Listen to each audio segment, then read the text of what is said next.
Hello, everybody. Thank you once again for tuning into the Inward Narrow podcast. As always, I'm your host, John, and today I'm with Andrew, a young person who's going to give us a great perspective about their way of thinking. How are you doing today? Hello. Welcome in, buddy. How So, about you? yeah, absolutely. So, one of the things I'm going to start off by asking you is just how are things going in your perspective, say as a nation or kind of as a whole, possibly as a human race, we'll say? I think it's hard to explain, but it's doing all right. But I feel like there's a lot of things that could be better, like medical, medical terms. Sure. I feel like it should be more accessible to public and people that don't have money.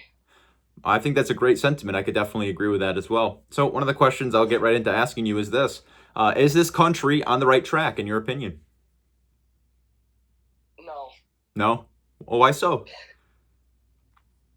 it's kind of obnoxious that we have people out here killing people because of an opinion, Right. because they don't agree with their opinion. And you're referring I to don't care Charlie if you're Kirk? Republican or Democrat. It Sure. doesn't matter. I think that's I think that's a bold thing to say, but unfortunately, I think that's the right thing to say as well. That not a lot of people would agree with. Are you referring to anybody in specific? The Charlie Kirk shooting. So, what are your thoughts on that? I mean, obviously, it's a terrible tragedy. I don't think I could agree with you. I don't think people should be murdered for their views or how they express themselves. So, what are your thoughts on that? I feel like Charlie Kirk was a good guy. I liked a couple of his policies, like with abortion and stuff. I agree with that to an extent, Sure. because if you're raped or something, Hmm. I feel like you should be able to get an abortion if you're young I can and agree you're with not that. ready for it, stuff like that. Yeah. And what ended up happening to him, obviously, if I mean, at this point, if people don't know, I hate to be the person to tell you, but he was unfortunately assassinated during a college, what he usually did at the colleges on Utah campus. He was actually speaking about gun violence in the United States at the time, which is a terrible tragedy in and of itself. So, with that in mind, what are some of the other things that kind of made you a little bit upset about that? Not just so much that, he was kind of taken from this world and the way that he was, but some of the things he stood for that, unfortunately, he can't protect himself with his own voice anymore. What are some of the things that kind of resonate with you that he said? Ah, I just liked how he called people out and it's a hard question. That's okay. I'm sure. I mean, there's a myriad of things that he had spoken about. He was a political commentator. He spoke about a lot of things constantly, and I'm sure there was at times where, and this is something that I kind of give people flack for. It's when they speak, but they don't truly embody their philosophy. It's like when push comes to shove, do they actually act the way they do with the words that they say or the language that they use? So you did mention something about some of his policies, and that's interesting, and maybe we could talk about that as well. But I do have another question for you, kind of along with the same lines of if this country's on the right track. That would just be who would you like to see as the next president, if anybody possible? That's quite the question. I don't know that many candidates. I know that Kamala's one, which I really don't think would be a good fit for our country. Sure. I don't know if it would be the most solid thing to have a female president, because other countries could look down on that and think of us as weak, as some would call it. Do you consider women to be of a weaker caliber than men? No, I feel like women can go up to the same amount that a man can, Mhm. if that makes sense. Sure. But just in other countries' terms of seeing a woman in power. So, for instance, in the Middle East, a lot of countries, say like Saudi Arabia, they don't allow women to have the same rights as men. I'm not sure off the top of my head if they can drive the same or if they have the same privileges to wear or express themselves or even say what they choose to. So I could see countries like that maybe seeing a woman president as being detrimental to our country. Outside of how another perspective from another country viewing in, what are some problems or maybe some benefits even of having a woman president? Would you say? I feel like that there could be some things about being biased with that. Even with a male president, actually, that's not really a good thing. Sure. What do you mean? For example, being biased to one race. To one race, yeah, but focusing specifically on somebody's gender or their sex, why would a woman not be as good of a president in your perspective, besides from another country's view, rather than a man? Can you repeat that real quick? Sure. So why would a woman not be as good as a man president outside of, without considering what another country would view the United States as, if that was the case? Basically, why is a woman why is a woman worse than? Like this is kind of like being stereotypical. Okay. I feel like it's like a little bit more like tough and like a little bit more order having a male president rather than a female president. I feel like a man is like more often capable of going out to carry out something. For example, making like signing off a bill or something. Even though a woman definitely could do that, I just feel like it'd be a better candidate for a man to do something like that and be in that much charge of the whole country. Well, the past, you could say 45, you could say 47 presidents. We've had 47 individuals presidents. There have been 47 presidents because Grover Cleveland and, or was it Grover or was it Taft? Ooh, forgive me if I'm wrong. I can't remember. I think it was Taft who was elected twice, and now Donald Trump has been elected twice, non-consecutive terms. So all of the presidents so far, they've been men, and all of them have faced criticism for doing the things they've done. And is that strictly because of their gender or their sex, or is that because of something within their character, perhaps? I think probably character, because Democrat or Republican, if you're a Democrat and it's a Republican president, for example, Trump. Sure. People could think, like, even though it could be a really good policy or something, people could just think that it's horrible and worst thing ever just because of the person.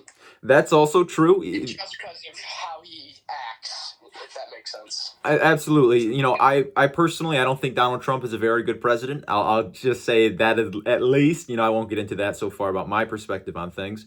But if he has done some things that were beneficial for the country. It's hard to maybe, like I said, without trying to imply my own bias into the situation or give my perspective. But if he does something that is mutually beneficial for the country, like it doesn't just serve him, it's also good for us. Besides some policies that are detrimental to this country, I could also list. I think that that's still a good thing, and we should say, yeah, that was a good thing. Regardless if he's a good person or a bad person, this was objectively a good thing. And I think the same can be said about if a woman was in the presidency. If it was an objectively good thing for this country, besides who they are as a character or who they may be because of their gender or their sex, I think that they still have the same capacity to do good and bad. I would personally say I don't think having a president who's a female or who's a male really dictates their policy.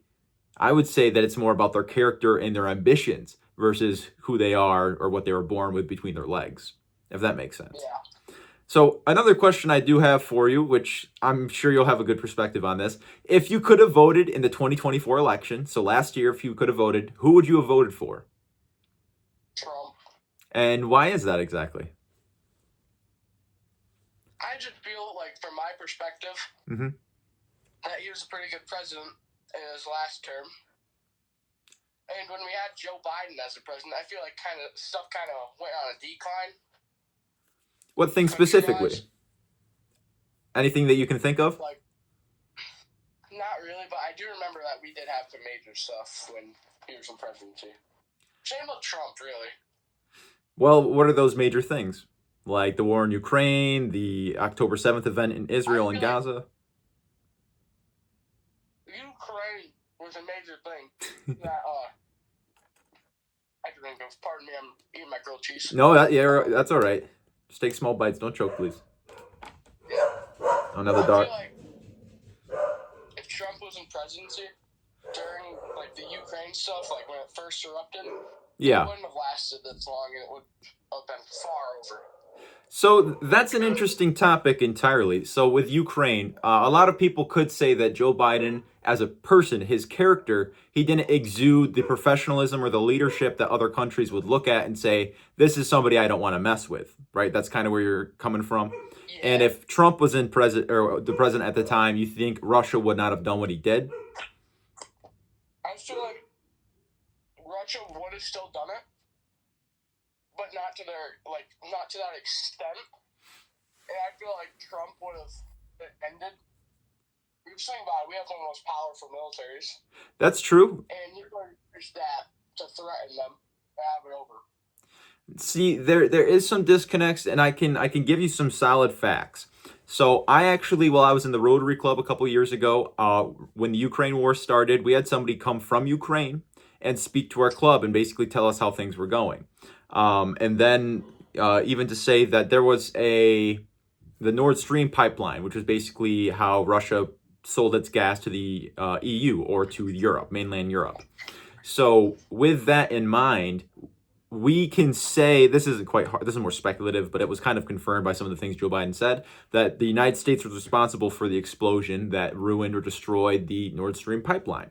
So that was basically sabotage so that it was harder for Russian gas to be sold into mainland Europe, increasing the dependency on Europe for Russian oil, which is a lot of what drove their war machine. So unfortunately, Donald Trump has criticized the war in Ukraine, and during his race last year, he had said that not only would he be able to end the war in 24 hours, which is a very hyperbolic thing to say, it's an exaggeration. There's no way he can actually do that. And if he could have, possibly he would have. But what's more important to note is that he had said that we should not give money to Ukraine, meaning that he would have been softer than Joe Biden was on the war effort in Ukraine. We've so far, I believe, we spent about $200 billion sending money to Ukraine. However, a lot of that is staying in the United States. That's money that we're injecting into our economy from the federal government to spend money on, or whether it's equipment or renovating our own arsenal. And then we're sending our old stuff to Ukraine to use at their war front. So I could say that it's actually the opposite, where I don't believe Donald Trump, if he was president during the time, would have done as much as Joe Biden had done, which, to be honest, Europe really needs to foot the bill for what's going on. And I do agree that, like I said, I worked with people straight from Ukraine that told me exactly how things were going. I worked to get them surveillance equipment and other things of that nature, humanitarian aid as well. Actually, the Rotary Clubs in Ukraine. So with that in mind, it's hard to say that Trump would have done a better job, especially what's going on now. We are still giving money to Ukraine, maybe not in the same fashion, but he had the president, or whatever you want to say, the dictator, Putin, basically, he had him come to Alaska, and he had soldiers literally on their hands and knees rolling out a red carpet so that he could land and they could speak. I could not see a meeting like that happening with Biden, but it shouldn't have happened with Trump. So for that, I will contest that I don't believe Trump would have been better for Ukraine. As it stands now, I don't think. Real quick about this topic. Oh, absolutely. I feel like Trump would have been more violent in terms with Russia instead of just helping Ukraine. Like, I feel like he would have sent troops out to fight and stuff, which I'm pretty sure he did. Well, I did. Yeah. I feel like he would have taken more charge to doing stuff like fighting, if that makes sense, against. I have to disagree again for one reason. Something that Donald Trump said in his claims to why he should be president was what? No new wars. Is sending American troops to go fight somewhere a war? It can be. True. I didn't think about that. That's again, these are things that he had said during his campaign that were maybe exaggerated. We bombed Iran under Donald Trump. This was something that we did at the behest of Israel. It was not a good idea to do. So that was very close to bringing us into another war in the Middle East, where if you ran on no new wars and within your first couple months of office, you bomb another country, that's probably not a good idea. So I don't believe Donald Trump would have been harsher on Russia with the Ukraine war than Biden has been. Yeah, I didn't think about that. Yeah, that's a struggling thing to kind of comprehend, because you want to see Trump as like this very hardened individual who doesn't take stuff, Yeah, he really isn't. But he's not. Unfortunately, he is somebody who lies constantly. Mm-hmm. If it's said from Donald Trump, there's a good thing, or there's a good chance that taking the opposite truth would probably be more accurate. Unfortunately for us today, our conversation today. That's just something to keep in mind. So with that in mind, I mean, I can agree. Donald Trump, he has certainly created a legacy. I don't want to say it's going to be a positive impact on our country. The tariffs have been absolutely detrimental to all of our industries here, or most of our industries. But even if Kamala Harris, or Kamala, or however you say her, I just say Harris because I don't want to say her name incorrectly.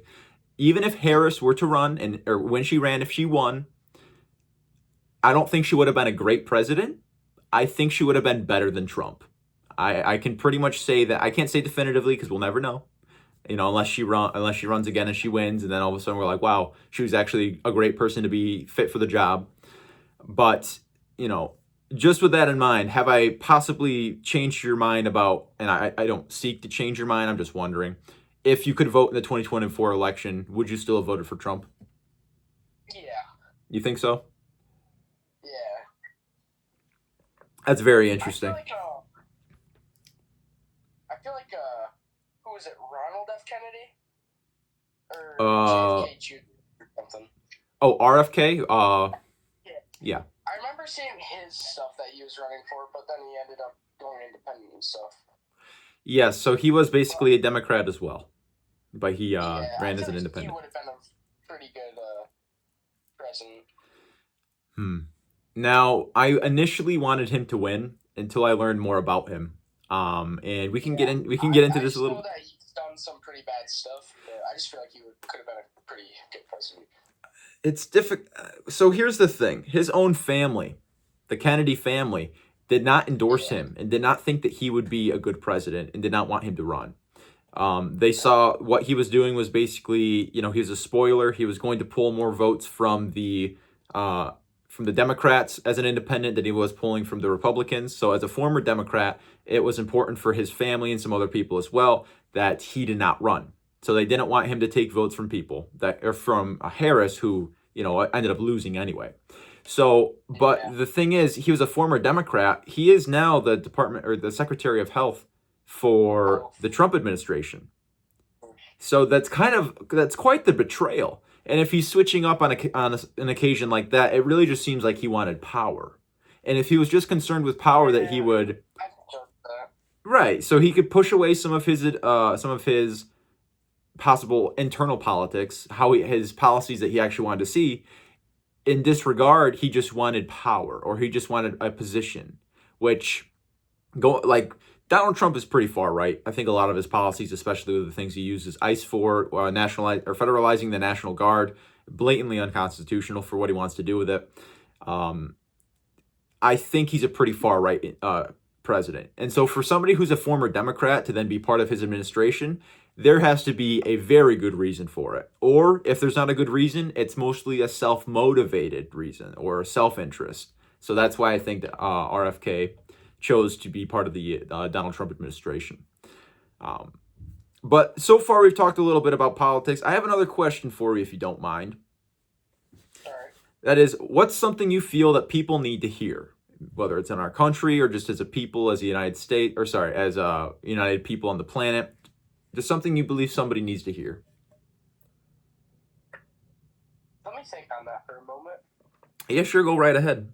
I feel like people need to understand that I'm not saying all of them, because I do feel bad for some of them, but immigrants are kind of ruining the country. Oh, goodness. As in taking, jobs and stuff. Oh, goodness. I'll have to have you articulate that a little bit more.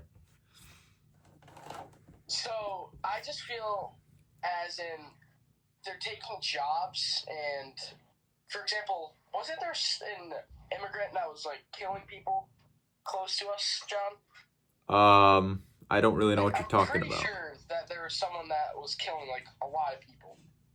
Like a serial killer? No, not like a serial killer, but he just killed, a bunch of people for, no reason. You didn't hear about that? You mean the thing that happened in Buffalo? No, that was, a hate thing, wasn't it? At, Tops? Yeah, there was, he went to I'm not going to actually say. He went to a school. Well, I think I've already said this online, but I forget what his name was exactly, but he graduated from the same high school that I went to, and he went and killed 10 black people because they were black. Yeah. So he wasn't an immigrant. At a grocery store. Right. And it was premeditated. He had wrote on the weapons things like, here's your reparations, terrible, hateful things. And somebody who was frightened, who was up there, fell to the ground and was like, please don't kill me. And eventually, or apparently, he had said to them, don't worry, you're white. Now, what a terrible thing to hear. So I have to tell. I don't mean just immigrants, but I mean like people that don't just go and follow like all the rules to get immigrated into this country.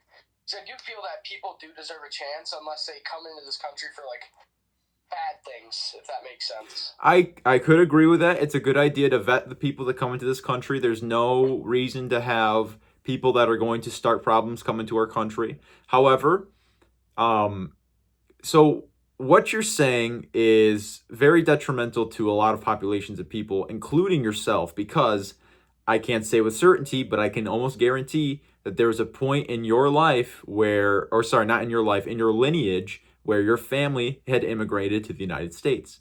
Do you know how long your family's been in the United States?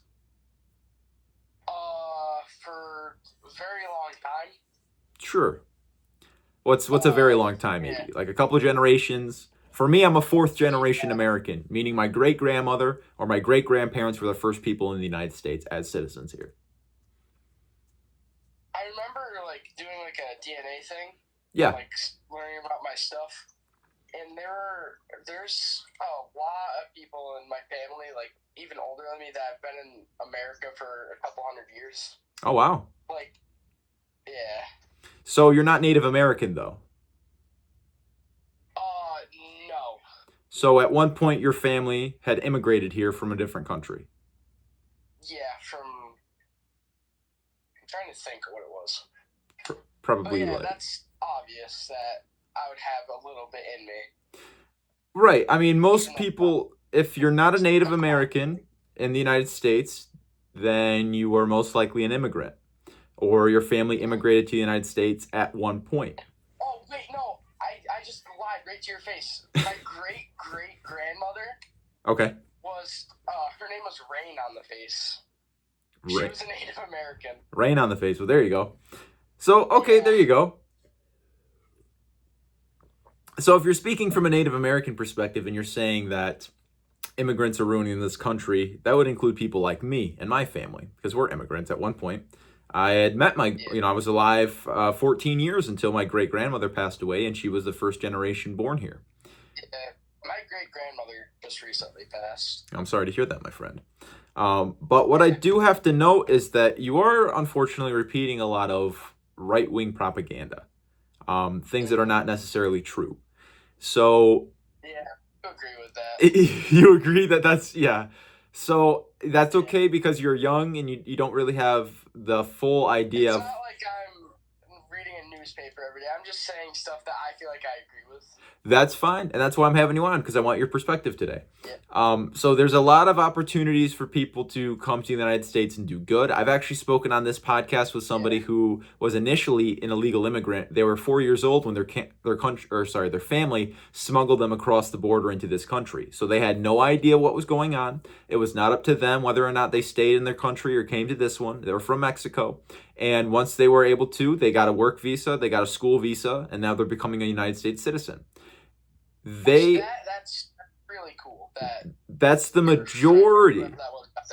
Right, and I would say that's the majority of people that come to this country if it's illegally. Yeah. They come here, and one of the things What's that? Sorry. No, you're fine. One thing I do feel bad for is young kids that are like forced into this, and then they don't know what's going on, like whoever you're talking about. Sure.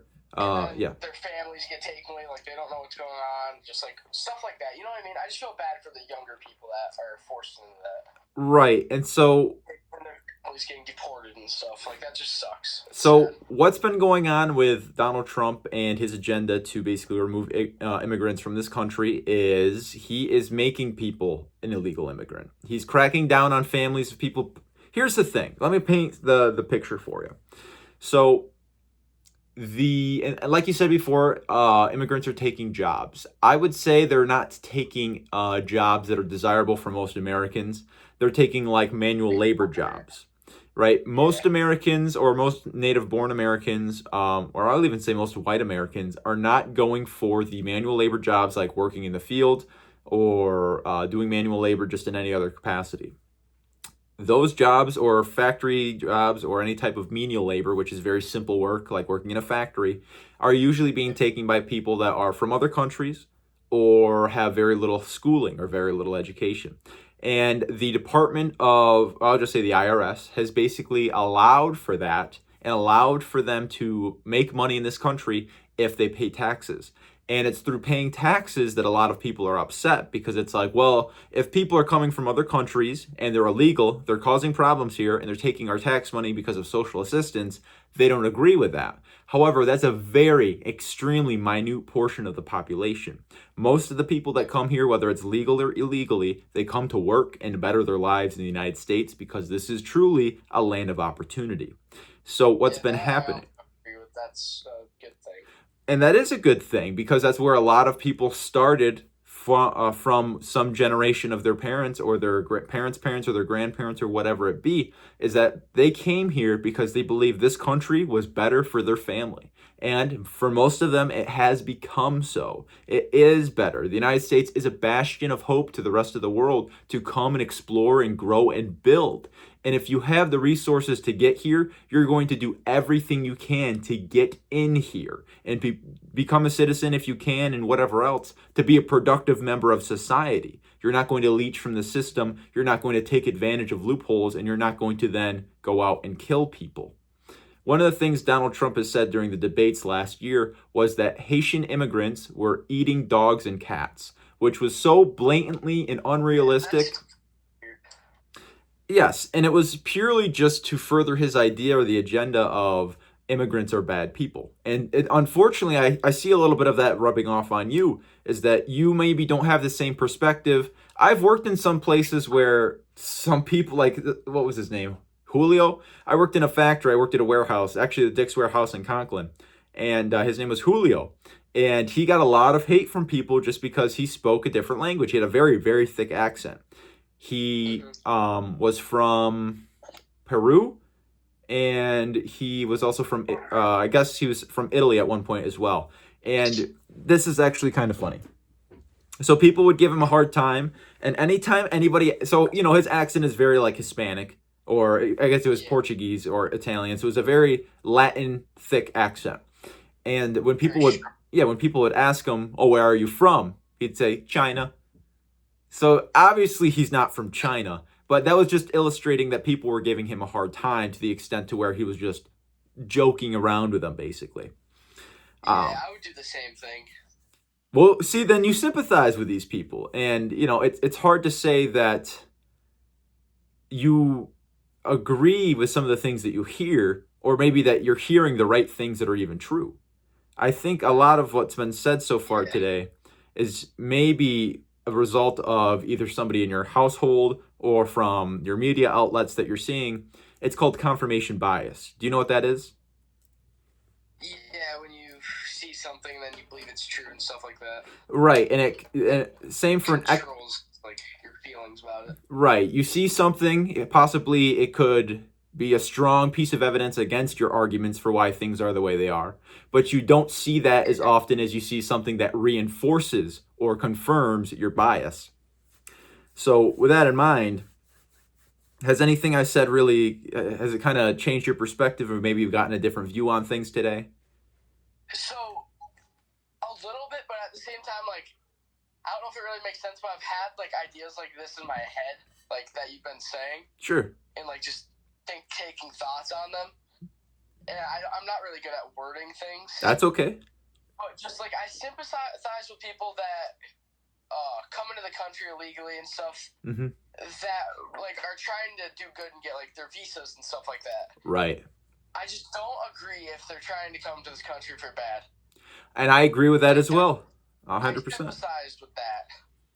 And there's a big disconnect between some of the things that I've heard you say so far and some of the things that are actually happening versus how you feel about them. You say you sympathize with these people, and I also agree that if somebody's coming to this country with malintentions or bad intentions, they should probably not be allowed in here. Hey, that's not really that controversial to say. But to say that somebody's coming in here and that the majority of illegal immigrants are coming to do that, that's just simply not true. Yeah, most of them aren't, which I would assume so. Well, the fact that we have a country at all, right? From the vitriol and the hatred that seems to be spread from, I would say, right wing ideologies in the United States today, I just can't see it holding up. We have more mass shooters than any country combined. Well, in the way that we Yeah, do. which is kind Not of obnoxious. yeah. To the You think it's obnoxious? I think it's a tragedy. Um, Yeah. so with that I in think mind, though, these it's not people, ideas to go out and do that. yeah, well, it's pretty terrible. Um, s- Yeah. I don't know so how you have the thoughts to go shoot a bunch of innocent children that do nothing. right, but For no reason. majority of these people are not illegal immigrants. They Yeah. are white people. They are natural born Americans. Right. I don't agree with opinions. Right? They're not tolerant people. So it sounds like you almost are prepared to change your views. You just don't have all the ammunition. Well, that's not the quite correct word quite to use when we're talking about that. You don't have all the resources possibly, or you haven't seen the right things yet to formulate a new opinion. Because what I've heard so far is that you sympathize with these people, you can feel for them and see why they would come here and why they would want to better their life. You believe that they should if they're good people and they have good intentions, but there's something that's still, convincing you to do or to act or at least to say otherwise. Whether you truly believe that these people are bad people, I don't agree with that. I think you think I don't agree with them being bad. I just don't agree, like I said, with people that come for bad intentions. And absolutely, any country would say the same thing. Any person, even people that are the most liberal on the left that say we love immigrants, illegal immigration is fine. If people are saying that, I can't say for certain, because nobody's been saying that to me. But those people would still say if people have bad intentions, they probably should be vetted and not allowed into this country. That's an okay thing to say. But believing that people that are coming to this country, if they're illegal immigrants, just by matter of coming here illegally, they're then branded a bad person. Yes, they're breaking a law. Yeah. Bad people, they come here. I just think if they're a bad person, they just don't deserve to come here. I think that sentiment rings true for a lot of people. I think a lot of people could agree with that, myself included. But I have actually spoken to people, like I said, that were illegal immigrants when they were children. They did not have that opportunity to get a green card, to get a visa, or to be part of any economic sponsorship to be here legally. It was not up to them. So they are now, unfortunately, branded a bad person. And authoritarian means are being used to rip them basically from the streets, stuff them in their car, ship them somewhere they're maybe not even from. And I don't agree with that vehemently, which is very strongly. I feel like that's really messed up. Yeah, I can definitely agree. It's a scary thing. I'll be honest with you, because a lot of these people, some of them unfortunately have visas or had visas, but because of new laws or the way that they've been interpreted, they've been revoked. So now somebody who came here legally, has stayed here legally, has their legal status removed from them, possibly illegally. Maybe we'll find in a couple years with a Supreme Court case or through interpretations of the law at a federal level. They'll say, well, actually, the actions perpetrated by Donald Trump and ICE have actually been illegal. And all the people that were sent to different countries, they were not actually permitted to, or the federal government did not actually have the legal basis to do that, which I'm unfortunately counting on. That's what's going to happen, is that there's going to be some future case. Like, how about Abrigo Garcia, the guy who's an American citizen, who they thought he was in a gang. Yeah, and he got sent to El Salvador. Could you imagine if somebody in your family got scooped off the street and got sent to El Salvador? Being legal, being an American citizen, having every right to be here legally. Could you imagine if something like that happened to somebody in your family? No, it'd suck. It'd be a tragedy. It was? Family, at least. Yeah. But that would suck. Yeah, absolutely a tragedy. So I sympathize with them. Yeah, absolutely. I do believe that you do sympathize with them. So it's just some of the things that you said so far. I can't imagine that somebody who sympathizes with these people also, expresses some of these same views. So for me, they're just not. Do you know what the word collinear means? If two things are running next to each other, they'll be collinear. Yeah, I learned that in math. Oh yes, of course. That's probably exactly the. Yeah, that's probably the same time I learned it was, at your age. So two things are collinear. They're running. They're basically parallel, right? They're very similar. They could be along the same lines. So it's interesting to hear some of the language that you're using, but you also have the same sympathetic nature towards these people. To an extent. To an extent, sure. But we're not describing the illegal immigrants that are coming here and causing problems, which is a very strict, minute portion of the population. We're talking about the people that are having their rights revoked, and then due process, which is protected on the Constitution, the Bill of Rights, that's not being afforded to these people. I think I've said this before, maybe you've even heard me say it, but in the Constitution, it says that all persons, it means everybody, whether you're legal, illegal, from China, from Japan, from Korea, from any country on the planet, if you are in the United States, the Constitution applies to you. It does not matter if you are a citizen or not, if you are part of Al Qaeda, if you are part of anything. It does not matter because you are still protected under the Constitution as it's the supreme law of the land in the United States. Meaning, even if you're an illegal immigrant, you have the same rights if you come to the U.S. as somebody who was born here, somebody whose parents were born here, somebody whose parents' parents and their parents were born here. Somebody like me and you have the exact same rights afforded to them by the Constitution just by manner of being here. And that's something that is not really understood the same. A lot of the people that are getting swept up in these ICE raids possibly have documentation that allows them to be here. But because of a interpretation or possibly a lack of enforcement from the Supreme Court, people are getting, like I said, swept off the street, and it's allowed to happen. And I believe, just as much as you said, that it's a tragedy that this is happening. So I do have some more questions for you. I think I've already asked you what's something you think people need to hear. Maybe I'll ask you that again. What's something you feel like people need to hear now that we've had this conversation? Not strictly about what we've said, just something you believe people need to hear. DJ Photosystem. All right. Sure, that's fine. That's what people need to hear. That's not that important, but you already know. That's all right. Yeah. Oh, jeez. That's okay. I got another question for you if you'd like. All right. So, yeah, just another question. I can't really think right now. No, that's totally fine. So what are your plans when you get older? What would you like to do when you become an adult? So, I want to do something that is hands-on, like blue collar. Sure. I've been thinking about being an electrician because there's a lot of money in that, or like heavy machinery. That's a very good idea. Yeah, electricians are going to be a very sought-after job and position. My grandfather actually has been an electrician for a very long time. He unfortunately has cancer now, and he can't work.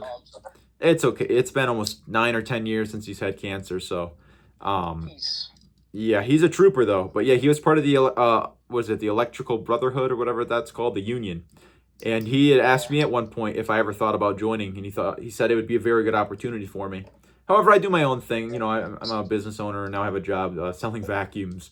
So, yeah. But either way, that's a very commendable effort. After being an electrician, because like with all the new computer stuff, like AI and stuff coming out, like the computers need to like run it and stuff like that. So, what are some other things that make you interested in being an electrician? The money, because I have expensive hobbies. Oh, that's fair. Yeah, that's fair. Oh, that's very interesting. I hope that you find great success with that, Andrew. I really do. I got one more question for you today, if you don't mind, and then we'll do our sponsored segment. Actually, I think I'll do the sponsored segment first. As always, every episode of the N1ER podcast is brought to you by Boom! Socks with John. Thank you, everybody, for tuning in to the Socks with John episodes that I make every day. I do make them daily. You can find them in the shorts section of my YouTube channel, on TikTok, Instagram, Facebook, and now on Threads if you'd like to follow me on there as well. This is also the opportunity where you could fill in with your sponsorship segment where we could dedicate today's episode to your brand, or if you'd like to become a sponsor of the show, we would appreciate it at this time right here. But hey, if you're watching this video, go follow Andrew as a pimp 5769 on TikTok. There you go. That's his shout out for him today. So, the last question I have for you today is, what is some advice that you can offer for our listeners today? I think we've learned to say, don't believe everything you see on the internet. Say that one more time, because that is an absolute great piece of advice. Don't believe everything you see on the internet. I've learned this today, and I hope you've learned that in the past, which I have too. Yeah, But absolutely. there's things that I believed which probably aren't very true or aren't very non-biased. Probably very true. I can agree. That's a great sentiment. Yeah, don't believe everything you see online. Don't believe everything you read. Don't believe everything you see, even. Some things are not the way that they are, in truth. Take everything with a grain of salt if it's coming from a source that is possibly biased, like Andrew had said. I think that's a great piece of advice as well.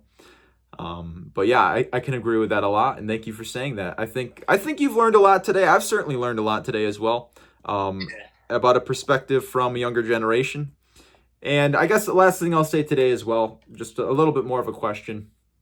Do you have hope for our future? Honestly, John, Yeah. after being a child, which I think 14 is still pretty childish. I mean, yeah, you're about 11 years younger than I am, almost 12, so yeah. Yeah. But I don't have much, because seeing how people are acting and how lazy our generation has gotten with electronics and stuff. Me personally, I still love going to do stuff outside, getting my hands dirty and stuff like that. Yeah. But other people, it's just pretty sad. People that literally don't get up, play Xbox and PlayStation all day. Yeah. I game, I do play stuff, but it's not like I'm on it 24/7. Right. I try to keep myself busy. And it seems like other it. People, that's why most of our country is obese. That could be a contributing factor. That could be true. Use up resources. Mm-hmm. Don't contribute resources. That's a good point. See, yeah, because I know facts. Because I had Eric Holmberg for a social studies teacher. Yeah, there you go. So, yeah, just to answer that question, do you have hope for our future? Not really. Oh wow. Well, you heard it here first, ladies and gentlemen. I think there's things to be hopeful about. I think there's other things that are possibly lacking in regards of hope. I think we could get there though. I think the potential to do great. Mm-hmm. But how stuff's going right now, I'm not sure. It's a dicey time that we're living in. But yeah. Thank you for coming on. Oh, yeah. Anything else you'd like to say? Nope, I think I'm all good. Honestly, I think today was a great conversation. Thanks for coming on and sharing your perspective. It was good to hear from a younger person about how they interpret the world to be. I think we got a lot of good information from you today. And like Andrew had said, go check him out on TikTok. Thank you, Socks with John, as always, for sponsoring this video. Thank you, everybody, for tuning into the In When You're Out podcast. As always, I'm your host, John, and we will see you guys next time. Adios, mis muchachos, and peace out.